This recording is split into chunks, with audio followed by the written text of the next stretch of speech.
Thank you very much. It's really great to be here. Thanks for sticking with this to the end of the day. I'm very impressed with you all for doing that, so thank you for that.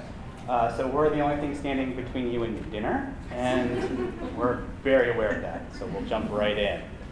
So the title of the talk, Tiny Research, Big Impact, Doing More with Less. So what we're going to start with is this question. What can market research learn from a tiny house? How many people here are familiar with the tiny house movement? Wow, all right.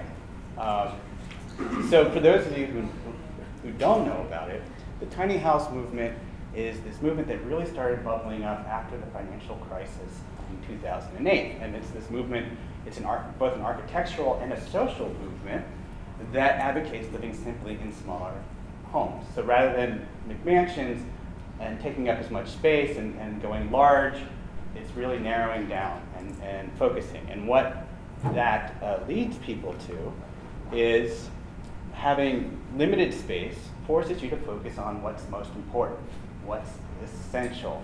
And that is something that you almost have to be forced into sometimes. And living in a constrained space and maximizing what you can do with that space and minimizing the adverse impacts you have and maximizing the important parts of your life is really what this movement's about. Now, in order to make that happen, you have to emphasize other things over size. So you have to think smartly about the design of things, where you put your priorities, what stuff you have, what stuff you discard. And so it takes a lot of thinking and design in order to make that happen. So it's not about how big something is, it's how well it's crafted and how well it serves your needs. And so things in the tiny house movement that are essential, obvious for that, the less space you have, the more you have to make of that space. And so space optimization is, of course, essential in that, being able to take stuff that you do have and find a place for it. So it's a kind of a two-step process. Narrow to the stuff that you really need, and then having it exist in your life in a way that makes sense. And along with that, if you've got a limited amount of space, you have to get really creative about what you do have and how many functions it serves you. So spaces that serve multiple functions, a living room that's a kitchen that's also an office, a home entertainment center that's also the bedroom, and how they can shift and perform different functions depending on what you need them to do. So we think about all these different lessons. The overarching theme is it's not about having as much as you can, it's having as much impact with what you do have. And the three real themes in doing that, the three elements, are really drilling down to the essentials. What is really essential? What is really important in life? Then maximizing what you do have. Once you've discarded what isn't important, what's left is important, and you need to maximize how you work with that. And then, in order to make that all happen, utilizing smart design so that you get the most out of everything at the end. So those are the kind of themes that we're gonna work through here and show how that translates into thinking about managing your market research world. So our first thing is essentials only. And I'm going to bring up this quote from this book, Rework. Are people familiar with this book called Rework? There's a few. It's a really interesting, thought-provoking book by Jason Fried and David Heinemeier Hansen of 37 Signals. For those of you who don't know 37 Signals, they came out with back in 2005 or 6, a tool called Basecamp that has really taken over the project management space. And he's got very strong opinions about thinking about work and what's valuable and what isn't. And his kind of contrary thinking is constraints are actually really valuable, that you should embrace them because they're just going to force you to boil things down, to find the most essential things. And they're really advantages in disguise. And they force you to be creative. They force you to think of new ways to do things. And if you go back through the history of innovation, so much of things that were amazing discoveries were because there were constraints. So it's a really great way to look at constraint and to act on it. Now, of course, how do you actually get down and boil down to the essentials? That's a great question. And this is where I'm going to hand it over to Kelsy. She's going to tell you how to do that. Thank you, Steve. So I'm just going to share one of my favorite tools, and you may have seen this, so then great, but if you haven't, this is kind of one of my favorite tools for working with my business partners to help them kind of get to what's really important, what's really essential. The first thing I love about this tool, it's basically a 9-box, so there's nothing you need to bring with you. You can write it on any whiteboard, on any flip chart. There's a little bit of pre-work to this, and that pre-work is having the team you're working with kind of write down what are all the assumptions we have about this project, about this product, about this business adventure. And sometimes they have questions and you just kind of rewrite them as statements, but what are all the things that we believe have to be true for this to be a successful product, for this to be a successful website, for this to be a successful whatever it is. And then we're going to actually take each of those, hopefully just write each of those on like a 3x5 or a Post-it note. Post-it notes are great.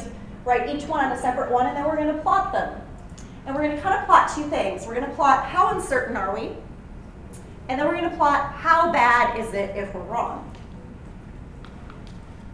So under how kind of uncertain or certain are we, in this first column is everything that we're fairly certain about. We're fairly certain that this statement is a true statement. In the middle are things we're not sure.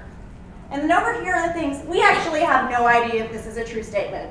It has to be true for this business to succeed, but we have no idea if it's really true. And then along the rows, we're going to plot how bad is it if we're wrong. So along the bottom, not that big of a deal. We could be totally wrong, and this project could still be successful. In the middle, it's kind of bad.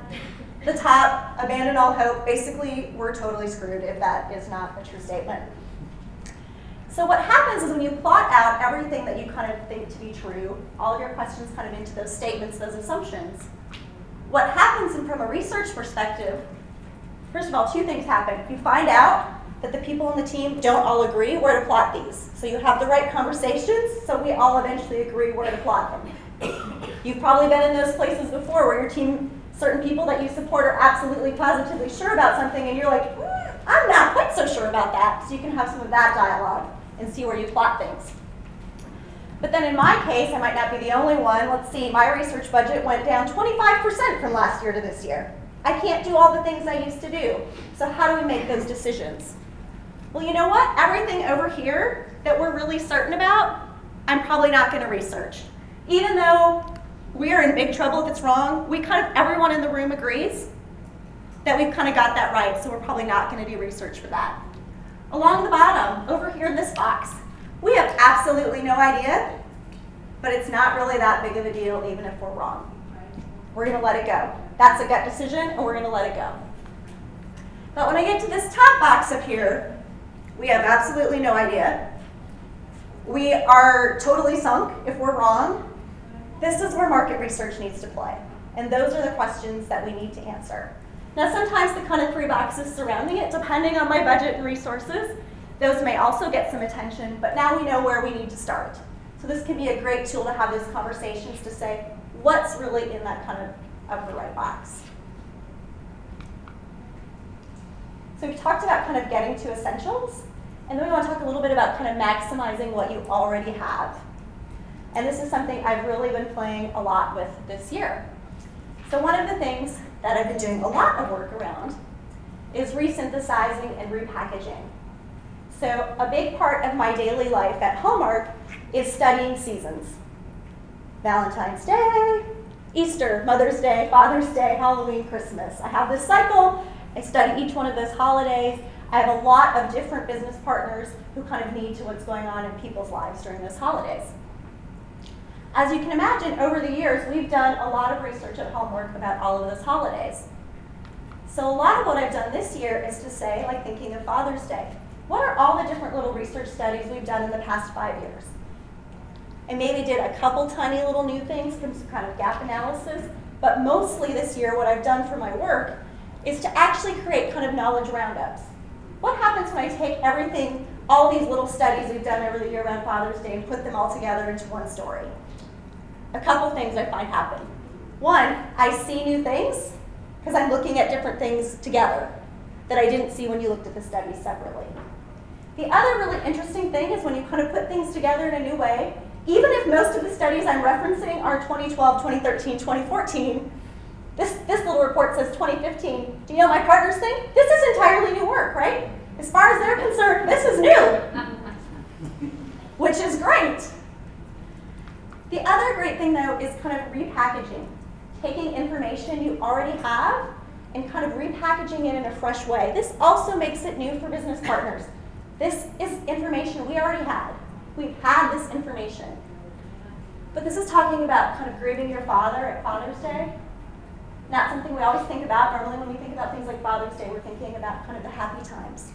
But something, even though this is not a new insight, something I can do now that I wasn't able to do a few years ago is much more easily get photos to help bring this to life.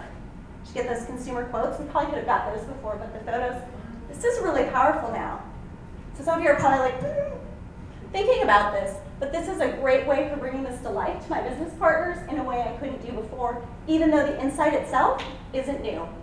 It feels new, it feels fresh, it's more alive. Other thing I'm still playing with is how do you kind of leverage other people's data? So if there's anyone out there in a non-compete business that you're thinking, oh, maybe there's something Hallmark and we have some information we can share, please come talk to me. But one partner I did get to play with, you may not know this, but Hallmark Cards actually owns Crayola. They're a fully owned subsidiary, but they do operate as an entirely separate company, and they have their own insights department. But sometimes we're able to share. So there's a study that Crayola did at back to school asking moms to show their kids' backpacks and everything inside of the backpack.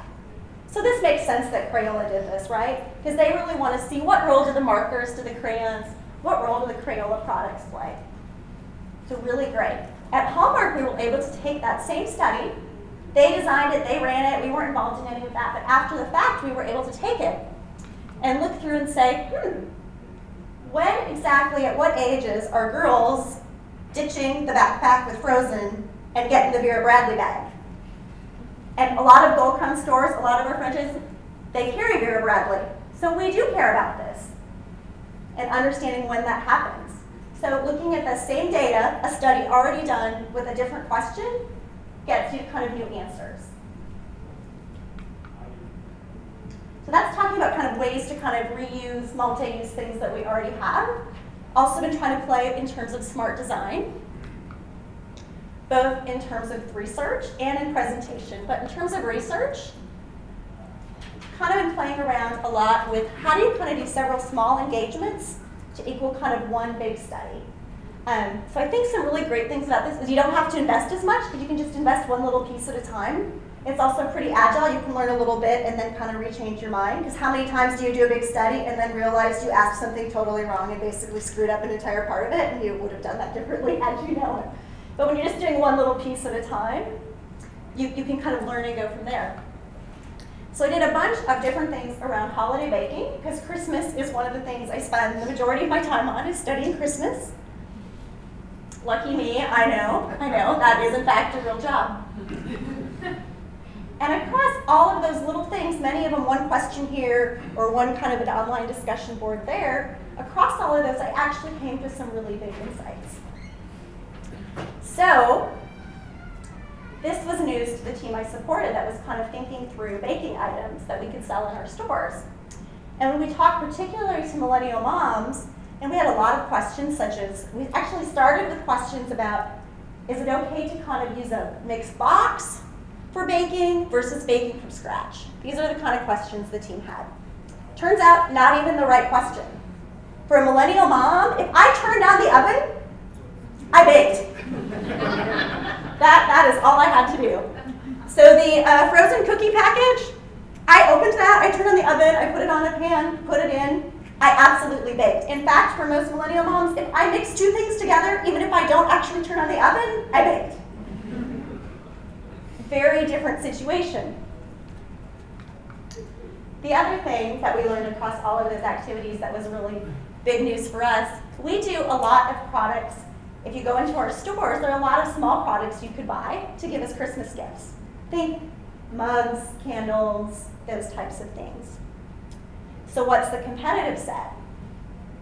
So when she's making this for her neighbor, for her girlfriend, for a family member, and she talks about making all of these different cookies, and she talks about what this cost, she says it's free. It's free. Now, if any of you have been grocery shopping, this was not free, but she says it's free. If she does say she spent any money, she might say, I spent $1 at Dollar Tree on this plate.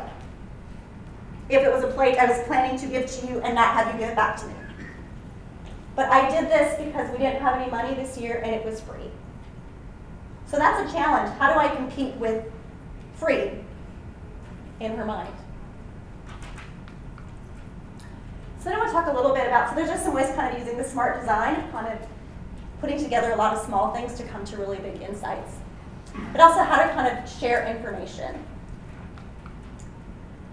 So one of my passions is I kind of think about tiny research, tiny house movement. I might not be the only one, but most of my business partners will be very honest and they'll be like, Kelsy, any email you send with me, it's an attachment, I just delete it. I'm not going to read a deck, right? I am not going to read a deck. It is not going to happen. I don't have that kind of time. So I have to kind of find ways to get people through things. And this isn't surprising, right? If I look at my own media habits, I used to read entire kind of Newsweek magazines or the newspaper, and now I'm like, I get up my app, I look at the headlines for USA Today, I look at the photo, I read the headline, and I go, oh, I am educated about world news. That's how much time I spend. That's how much time my business partners want to spend with the work that I do. So ways to help with that, kind of tiny ways to help get things into their work. This is an example, so you'll have to think about what works for your business. This is Mom's Holiday Timeline. So taking the hundreds and hundreds of studies we have at Hallmark around the holidays. So this is kind of also some repackaging and resynthesizing and kind of mapping out what is she doing starting over here at Thanksgiving and Black Friday through to the holidays. What is she doing at each time period is kind of what this is. So there's actually quite a bit of information on here, but it kind of really lays that out in a really kind of interesting and fun way. And this is one particular thing at Hallmark that I had a lot of success with. I actually did have color copies of these that I brought to my partners. I said, oh, I have a Christmas present for you. I have kind of Mom's Holiday Timeline. They were very excited because then in the holiday when they're talking about sales, for someone to be asking you how your baking items are selling when it's at a point in the time where that's not what's happening, it's easier for you to go, oh, she hasn't started thinking about that. She hasn't started doing that. Kind of this is what I love when this happens in research, right? I brought these up, I gave them out to one of the teams that I support. They said, oh, this is so awesome, we want everyone on our team to have one, can you get us some more copies? I said, I would love to. I went down one flight of stairs to a coworker who had some copies, got some copies, I walked back upstairs, I got back up there and they said, well, it took you too long to get more copies, so we actually went to a color printer and made more copies ourselves. Yay! How often does that happen? Like, wow, wow. So really great. In fact, have replicated this at other timelines for other seasons. So just kind of an example to kind of make it bite-sized. Also been playing, so I don't know yet how this one plays out a little bit with infographics. So this is snowmen. So again, I have a real job. I do reports on snowmen, elves, Santa Claus. So if you like to talk about elves, let me know. And I do mean the ones in the North Pole, not from The Hobbit, so sorry. But what are some ways to bring to life for people at Hallmark things that we kind of know about snowmen, what kind of personalities they have? Really fascinating. We've done some more work with kind of like children and what they think about snowmen. Snowmen give great hugs. They have hearts. Snowmen love all children and animals. So some really adorable things about snowmen, right? One of the things we did, because Christmas is so important at Hallmark, is we actually had a chance to take a space in our building and make kind of a gallery to bring the consumer to life around all the things at holiday. And we did that during the holiday season when we kind of all care about all things holiday anyway. So this is an example of kind of a flannel board for adults where you can, and this is from our actual consumers, so we didn't make this up. This is what people really gave, because one of the activities we did is we asked consumers to kind of share what did you put in your stocking for all your family members. So this is one family member and all of the things, and you can kind of match the item to the stocking. So if any of you have little girls, you'll know that all the frozen stuff goes for the little girls. See that there's a lot of property things, but to start to kind of get people to kind of interact with what's really happening with their stocking stuffer. What kind of price points are those items? Are those the kind of items we can compete on, or can we not? To really kind of get you to interact in a different way. And I do have these. So just for fun, I have for all of you, and you can probably, I don't need to bring them home, there are different ones there. These are actually holiday recipes that we kind of had for people at Hallmark to pick up. So it's a little quick pickup, and you know what people love? Recipes and food. That's why your Facebook and Instagram are filled with pictures of food, right? But there's two things happening with these particular recipes. These are recipes from Hallmark's consumers, and the purpose of this particular one is on the back. There's a little bit of insight about the person who gave us the recipe. So the purpose of this for Hallmark was to kind of help people at Hallmark just understand more about today's millennial moms, more about the diversity in those millennial moms that for our boomers that may not have existed. So that was the purpose of this, but I would just challenge you to say, is there a fun kind of pickup thing that would work for your business or for your partners, that there's something fun that they want? Because these disappear because people want recipes during the holidays, but then there's a little bit of insight on the back as well. So kind of a fun way to kind of engage people in learning more. And then one of my coworkers, Nancy, on this same kind of what is baking definition, actually on our intranet, we have kind of a blog each week, and a lot of times people write about their personal life, or if they're mom, they write about something that happened with their kids and how that relates to work. So one of the things she's done is played with how do I kind of talk about some insights and some of the things we've learned there. So on this blog she kind of wrote about, it's 1 can of pumpkin, 1 box of brownie mix, ignore the directions on the box, mix together, and then bake at 350 for 25 to 30 minutes. And she's asking, again, is this a recipe? Is this not a recipe? Does this count? This blog post got a lot of dialogue, and I will tell you this does break down generationally. For our boomers, they're like, no, this is not baking. And our millennials are like, I want that recipe. So again, it allows us to have some good dialogue, because who would have thought going into this that we don't all agree what baking is? We wouldn't have thought that going into it. People doing product development wouldn't have ever stopped to say, oh, do I really know what baking means? It's one of those things we kind of assume. So again, you kind of saw this a little bit before with kind of the grieving my father, but this is actually a format I use a lot, particularly when I go to groups and they want to know everything about Mother's Day or Father's Day or what are insights around Christmas. I often use an entire deck that I format like this for particularly presentations where I'm doing them on an overhead projector. And if you're a researcher and you've kind of got a knot in your stomach because I don't have a source or a sample size or anything else listed and you're feeling like, you need to think of this as research eye candy. This is the appetizer. I'm trying to get you excited so that you want what is all behind this. And this can work. So often this is the type of presentation I do. Now keep in mind, I work at Hallmark, so about half of all the business teams I support, about half the people in those teams are from the creative community. Right? They're editors, they're designers. How many designers are going to read a PowerPoint deck full of charts? Zero, none. But this can get people excited when they're coming from that design community. So a few things that I do here. One, the photos are always from consumers. Quality is questionable, but you know they're from consumers. They're real photos from real people. And the quotes, again, consumer quotes, to kind of make kind of a very basic idea. So again, do my partners believe this? Yes. And if they're millennial, they're just getting their news off of BuzzFeed anyway, so this is pretty normal, right? This is how I would get my information. But this really gets them intrigued, and then what happens is after the meeting I get, oh my gosh, your insights were so great about Christmas, can you send me that? And oh, is there more? And so there's always more. So all of this kind of standard research decks, I still have those, but I start here. I start at the thing to make you want to ask me for more, not me sending you stuff that then you go, delete. So one of the things Steve and I wanted to do is to kind of thinking about kind of the tiny house movement and how that applies to research is to kind of test it out. So one of the challenges or things that's kind of been running around in my head at Hallmark is we talk a lot about girlfriends, particularly our GoCrunch channel. We always do lines of gifts and we call them girlfriend gifts. And when we say girlfriend, we mean girlfriend. We mean your friends that are females. And we talk a lot about chosen family. And within the walls of Hallmark, there's this very strong belief that your closest friends are like family. So they're your chosen family. And that your chosen family is probably more important than your actual family. And that's kind of a general belief at Hallmark. I'm like, okay, but I'm a researcher, so sometimes I'm skeptical. So then I'm like, yeah, but what about your real family? Aren't they pretty important too? So I kind of had this question. So first started with, do I already have the answer? If I looked back at studies we have, do I already have the answer to this question? Well, I did have some work that talked about, for both boomers and millennials, they have on average 4 really close friends. The same for both, it's about 4. And for millennials, 4 in 10 actually report their mom being one of their closest friends. But then when we look at work that we have more specifically with Hispanics, we don't hear about those girlfriends so much. It's really about family, and it's really about blood family.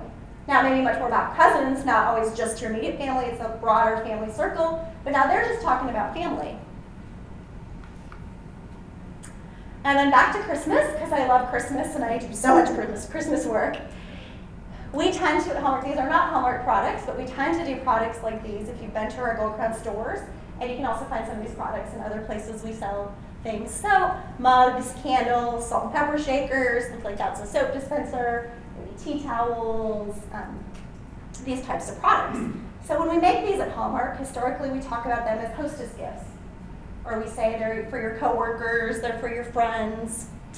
So in this particular case, I said, well, I don't know. I'd like to actually do research on this and not start with a hypothesis. I worked with one of my coworkers, like, let's not have a hypothesis. Let's just ask women 2 things. To provide a picture and talk to us about all of these types of gifts that they give to someone else this Christmas. And then likewise, take a picture and talk about all the gifts like this that they received. And that's what they did for us. So just usually got a couple photos, and they talked about what it was. So really interesting. So first of all, there is a small place for teacher gifts. So that did exist. So that hypothesis, there was a place in there. But for the most part, adult women bought these and gave them to their mom, or their mom gave it to them. This was moms and daughters who were adults buying for each other. That's not what we say when we talk about making these products. Because who says, we don't sit in a meeting room and say, oh, I'm pretty sure someone's mom needs another snowman mug. Except it turns out when she's shopping, if it's a cute snowman, then I'm going to get my mom a cute snowman mug. So it turned out predominantly these products actually were bought for very close family members. Even though in and of itself you might look at these and go, it's not anything you'd get for someone you're really close to. Apparently it is. That is exactly what she was doing. So all of these data points together, and I was still kind of like, I'm not quite sure. So is it about those girlfriends? Is it about family members? What's the story I kind of want to tell within Hallmark?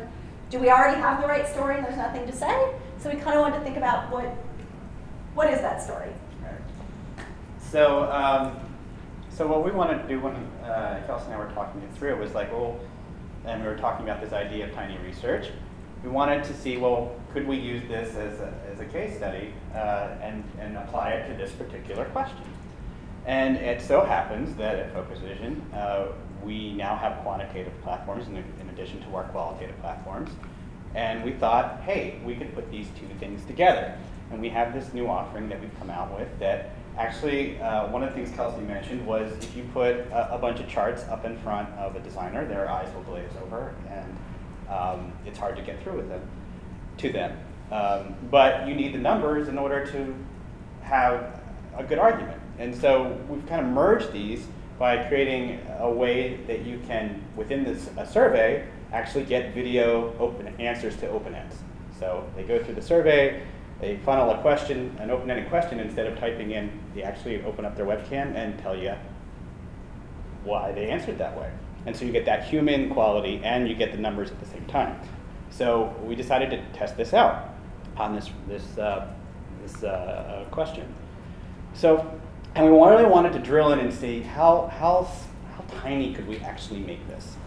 And so we looked at the demos for the millennials and the boomers, and Hallmark has a typing tool that they use, a simple typing tool to figure out if it's somebody who's liable to give a gift. And we started doing some thinking about that, and how could we kind of edit down the redundancy. And generally when you recruit people off a panel, you pull the demographics from the panel, and then in your survey, one of the first things you do is you re-ask them their demographics to confirm if they are in fact the people they say they are. And we thought, well, maybe that's a little redundant. Maybe we could find a panel provider who would actually vouch for their panel, so we wouldn't have to re-ask those questions, so we would have a shorter survey. And so we did find, I think it was Precision Sample, who said, yeah, we trust our sample, and we're with you on this experiment. Now, I wouldn't suggest this for all studies, and I would be, definitely talk with your sample providers to confirm if they would do this or not. But in this case, we were able to find a sample partner that did. So that made it so that we were able to go from 18-question survey with a video open end to a 5-question survey with an open end. And one of the things, especially when you're going to ask for video, is you really want people to be engaged in the survey at that point. If they're at question 50, man, you're making them work really hard, and you really want that video. So, and it's just the nature of things, right? You're not going to get the same effort at question 50 as you do at question 5. It's just human nature. And so we really wanted to drill it down to its absolute minimums, its essentials. We wanted to be smart about the design, so we both got the quantitative side of things and the qualitative side of things. So we had, it was 400 was our sample for this particular question, 200 for each segment. And then we got the videos as well. We're going to walk you through what that looks like.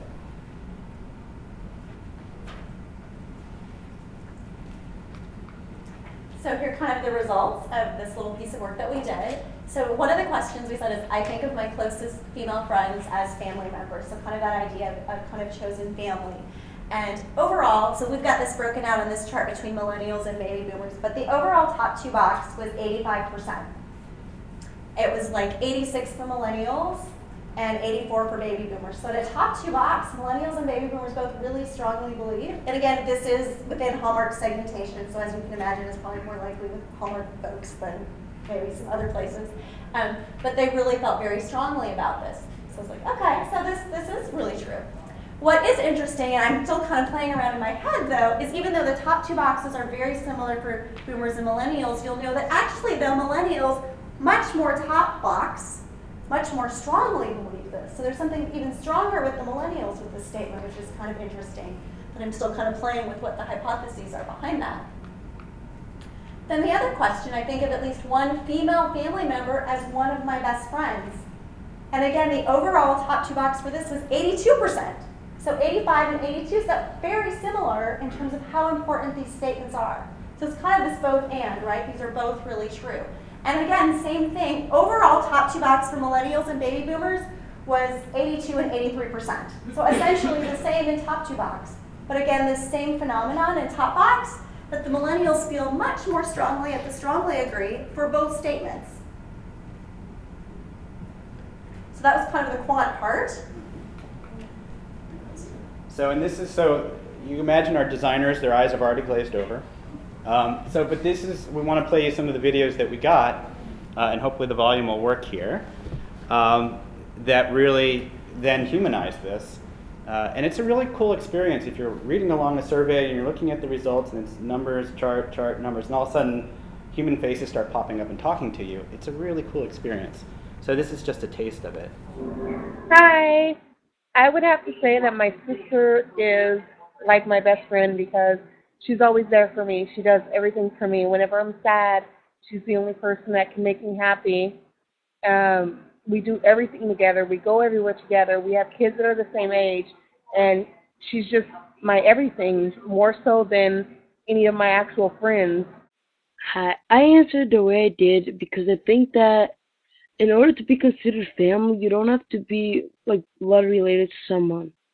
Family is determined by if they're there for you when you need them, And just if they give you unconditional love and you give it back, I think that's just what family is considered.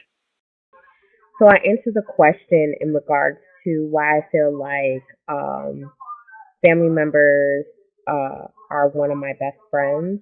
Um, they're very important to me. They know a lot about me. Um, our struggles, our belief systems are pretty much the same. I consider my closest female friends as family members because I can always call them and talk to them about anything, even if I haven't talked to them in a long time. I just know that we can pick up right where we left off. And also because a lot of my friends call my mother mom or my sister their sister. I think of my closest friends as my family because they share your confidence. They're there for you. They stand by you as family would. So really powerful, bringing that alive, bringing the human quality to it. Yeah. So I think the new story we're trying to tell at Hallmark is to say, we think about her closest girlfriends. You're right. There are some girlfriends in her life that they are as important as family members to her. But think of her as having kind of a circle of 4 really, really close friends that are really important to her. And again, that was, remember, back to one of the earlier studies we had, that boomers and millennials both report having about 4 close friends. And we know that a couple of them are girlfriends, probably 2 to 3 are girlfriends, but at least 1 and maybe 2 are family members. It's her mom, it's an adult daughter, it's a sister, or it's a cousin. So when we think about those closest relationships, when we're designing products, we're writing greeting cards, it's thinking about kind of both and within Hallmark. So I hope we've been able to leave you with a sense of all the different ways to get at the down to essentials, maximize what you have, use smart design, and so with that we've just opened it up to questions, tiny questions, I should say. Steve, just a quick one for those video open-ins. Did you guys edit them for this point, or when you share them, do you edit them, or do you share them exactly how they're shared in the tool? We edited them, Okay. Because sometimes Right, people long, go on and on. yeah, Right. and they need a little editing. Right, sure. Okay. Any other questions? Does your platform capture videos on mobile devices? It does, yeah. So the one with the vertical was a mobile capture. Wherever they are, whether it's on a PC or mobile, they can just pop open a camera and start recording. Sir? Yeah, my question was, when you said there's stronger top box with millennials, is that really a reflection of stylistic responding, that millennials tend to be more enthusiastic about everything as opposed to a specific issue? I'm open to thoughts from the room on that because I don't have a good personal explanation for that right now. So I'm not sure. Yeah, and I was wondering if you'd observed this pattern in other studies that you had done where they tend to be. So I've got some folks nodding their head that they do tend to see that. Well, especially when you ask about friends. I mean, friends and tribal members among millennials are very much more intense than other generations. But again, that would be a great reason to go back to the research you already had and start looking and see, okay, was millennials trending on these questions? Sorry if you covered this, but I think on the chart it's millennials and boomers. Mm-hmm. What about like Generation X? Nobody cares about Generation X. I am Generation X and I'm very bitter about it. But nobody cares. As generationally we would be, so. Yeah. At Hallmark, we've tended to focus more on boomers and millennials, just kind of some choices we've tended to make. Also within our workforce, we still, obviously, the workforce is more dominated by boomers and now millennials, so also that resonates more.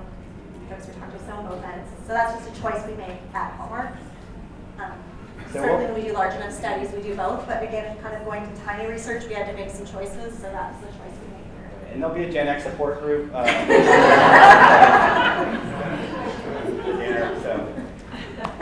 I feel you. Do you have one more question before we adjourn? No. Please join me again.